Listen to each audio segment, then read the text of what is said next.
Good afternoon. Welcome to the folks joining in the back. Hi. So 2 weeks left to go. This week was no different than the weeks we've seen in the I guess I would say the entire session, with lots of hostility, lots of back and forth. I think the big topics this week, we've got the Senate passed the HJR dealing with the initiative petition reform. What I would say is our caucus is obviously very much against doing anything that is silencing the voice of voters, which we believe that going after the initiative petition is exactly that.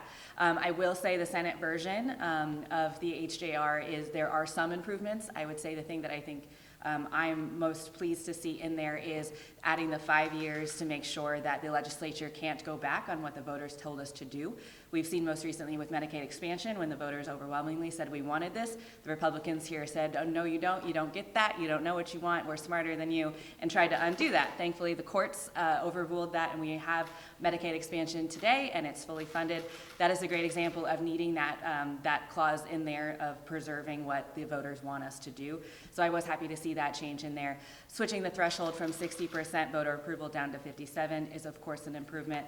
But as I said, overwhelmingly, we do not like the initiative petition changes. We believe that voters should have access to holding us accountable and telling us what they want us to do if we are doing something wrong or if we're not doing what they'd like. So that's a big one. Obviously, the Senate also did the budget. There are some things that we were very pleased to see the Senate make changes on, and so we do look forward to taking the Senate position on a lot of those pieces. If y'all have questions about that, I'll turn it over to Representative Lavender in a second. I think the other big hot topics this week, obviously the governor has said that if the Republicans don't pass the extreme legislation going into doctors' offices yet again regarding transgender children, that he would call a special session. Depending on which Republican you talk to which day, there's different plans. They have different ideas. I want to be truthful and say that I don't think any one of them know exactly what they want to do or what the process is going to be moving forward. I will tell you this, that our caucus is committed to stopping anything from passing. We are going to do everything in our power to make sure that these bills do not become law and that Missouri is a place that folks want to be in, that they feel safe here, that people want to move here and thrive in the state of Missouri, and these bills do the exact opposite of that. So that's kind of my update. I'm happy to open it up for questions for you guys. The initiative petition, basically the ballot language seems very similar than it was, which includes that the initiative question, the ballot can be. Yeah. Democrats in the Senate kind of, allowed to come for a vote. They said they were kind of not banking on, but pretty much thinking that a lot of that language might be rewritten by judges down the line. Did you kind of share that thought that you think that the ballot can be guaranteed to be on there? Yeah, definitely. I mean, I agree, wouldn't bank on anything happening in the courts. That's not how we should be legislating. But I do think that this language, again, having not fully read the bill, I've just seen the summary as I came over, that ballot candy language is exactly that. And as we said during our debate over here, that doesn't need to be there. It's already law, right? And so all this is just campaign fodder for them to try to trick voters into something that we don't need to be doing anyway. So yes, I am hopeful that that will be part of the discussion moving forward. But here's the thing on initiative petitions, even if it goes to a vote of the people, I am confident that we will win that vote because voters appreciate the ability, as I said, to hold us accountable. It is used overwhelmingly in our state, from Medicaid expansion to minimum wage to recreational marijuana, medical marijuana, against right to work. The list goes on, and citizens continuously use that process, and I truly believe that if it goes to a vote of the people, that we will win that fight. This morning, when I asked originally the governor about the transgender special session, then I went and asked Senator Caleb Rowden about it and said, what are you going to do? And he was very adamant, saying, we've done our work. Like, this is it. We're not moving. And no matter how you asked him, he said, this is it. Like, we've done our job. Then I just asked Speaker Dean Blocker, and he said, well, the Senate's just not doing their job. They're not doing what the people want. Your kind of take on that, the Republicans going back and forth between the two chambers, and even though that you don't support it, is the Senate version better than the House's version in looking at it from your I appreciate that question. So the first thing I'll say is this is nothing new for Republican supermajorities in Missouri. They are fighting with each other constantly, and as I said at the start of this, they don't have a plan. They don't know how to govern. All they know how to do is to use culture wars as talking points, and unfortunately this population of very vulnerable children especially is the target of the year. And so do they even want to pass the bill? I don't know. They might not want to pass it and bring it back next year so they can win their primaries that they're all running against each other. I have no idea what their plan is, and quite frankly, I don't think they know either. To answer your question about the Senate bill itself, you know, I can't use the word that one is better than the other because this whole discussion is disgusting.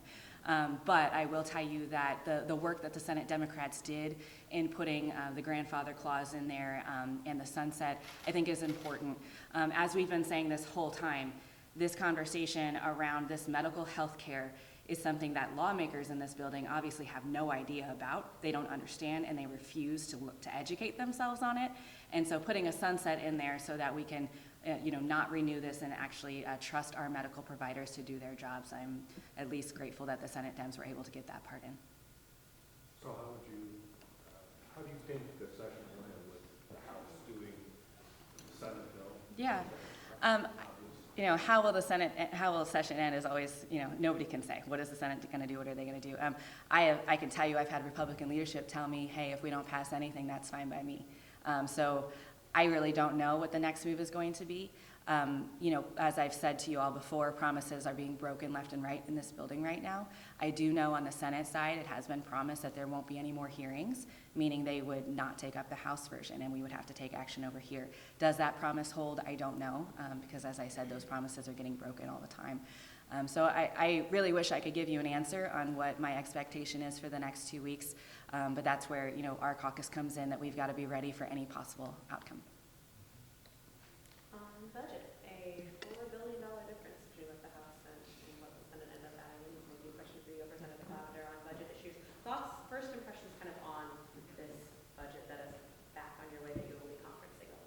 Well, the first point is I think what Senator Huff did on Highway 170 was brilliant, to put additional money and then put bonding in for the rest of it. We have a once-in-a-lifetime generation, maybe once in a 2 or 3 generation opportunity to deal with Highway 70, and he did it across the state instead of in pieces. And he included 44, and he included 63, and we included some rural roads as well. So I think using the surplus for that truly once in a several generation, I think was brilliant. Certainly the House Democrat caucus is very happy about the provider rates that were put in, recognizing that as we invest in people of the state do better. And I think you'll see that in the child care and the pre-K, in how and what the Senate did. What Senator Huff said over and over again, we still have $2 billion on the surplus, on the bottom line. And I actually think it's much more than that.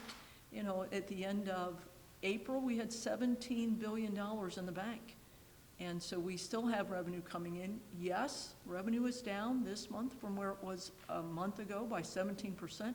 Yes, we have tax cuts that went into effect January 1st, so I think we need to be very mindful of the budget, but I don't think we've gotten ahead of ourselves in having a sustainable budget for years to come.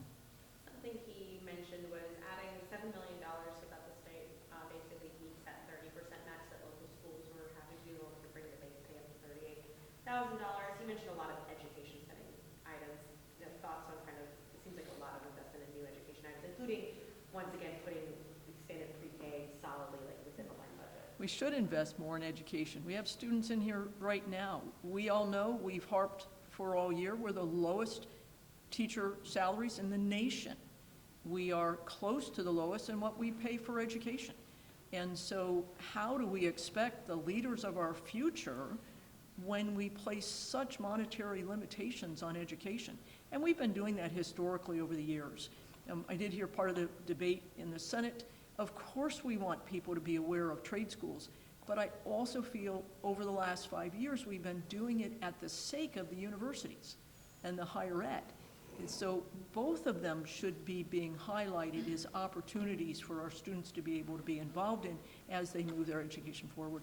We have a lot of job openings for the state for the government, for Missouri. We have a lot of job openings. In the state, we certainly do. You can't go anywhere without still seeing job openings. And so we've got to get people that are interested, and we have to pay them a good wage to be able to have them do some of these positions that are so hard to fill. Thank you. Other questions? Okay. Thank you guys. Have a good weekend. All right, draft weekend.